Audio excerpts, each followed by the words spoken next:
किंवा राजकीय क्षेत्रामध्ये ॲडव्होकेट हे असणं हितकारक असतं. मेडिसिनची उपलब्धता करून देणे, ती गाडी आणणे, गाडीत भरणे, गाडी घेऊन जाणे. मला पूर्णतः त्यावेळेस हेल्प केली आणि मी आज जगले. जी केलेली मदत आहे हेच माझा विजय आहे. महाबळेश्वरच्या अडचणी काय आहेत, प्रॉब्लेम्स काय आहेत महाबळेश्वरमध्ये सध्या? ट्रॅफिक, पार्किंग स्पेस, रस्ते. आत्तापर्यंतची थोडीशी वाढलेली समस्या म्हणजे स्वच्छता. महाबळेश्वर हे आत्तापर्यंतच्या सगळ्या घडामोडीमध्ये सुरक्षित ठिकाण म्हणून ओळखलं जातं. आमच्या बाजारपेठेमध्ये पार्किंगची सुविधा असणं फार गरजेचं आहे. त्या पार्सनेज मार्केटला आम्ही डेव्हलप करण्याचं ठरवलेलं आहे. हा डॉक्टर साबणे रोड नाहीये. हा महाबळेश्वरचा हार्ट ऑफ द सिटी आहे. महाबळेश्वर हे महाराष्ट्राचंच काय तर भारताचं देखील नंदनवन ठरत चाललेलं आहे. की महाबळेश्वरमध्ये फार कमी क्राईम रेट आहे. सरस्वतीचं देखील माहेरघर करण्याचे खूप मोठा मानस आहे. तो स्टाफ बाहेरचा असण्यापेक्षा महाबळेश्वरचा भूमिपुत्र आणि महाबळेश्वर वासी असणं गरजेचं आहे. एक काय मी तर म्हणतो 2-3 चांगल्या ॲम्ब्युलन्स असणं फार गरजेचं आहे.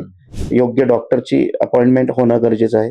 तर त्या ठिकाणी तो कचरा टाकू नये याकरता देखील आपण प्रभागामध्ये प्रयत्न करणं गरजेचं आहे. ते आपण काउन्सिलिंग करावं. शिक्षणाबद्दलची आत्मीयता निर्माण व्हावी याकरिता देखील आपण प्रयत्न करणं गरजेचं आहे. पालकांमध्ये त्याच्याबद्दलची आस निर्माण करणं हे देखील फार गरजेचं आहे. एवढ्या लोकांमध्ये असताना मी स्वतःची काळजी घेतली, एकदाही कोविड झालेला नाही. व्यापाऱ्यांना आहे कुठलं पॅकेज, व्यापाऱ्यांना आहे कुठली मदत, वेगवेगळे लाइटिंगचे प्रोजेक्ट करतात.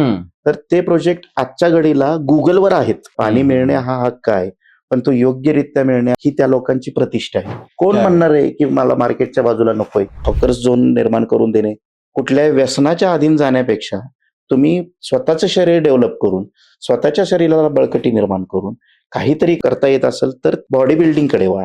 याकरिता त्या आम्ही बॉडी बिल्डिंग स्पर्धा घेतल्या. श्री छत्रपती शिवाजी महाराज चौक हा एक चौक आहे आणि दुसरा नेताजी सुभाषचंद्र चौक हा एक चौक आहे. हे दोन्ही चौक अतिशय सुंदर आणि सुशोभित व्हावेत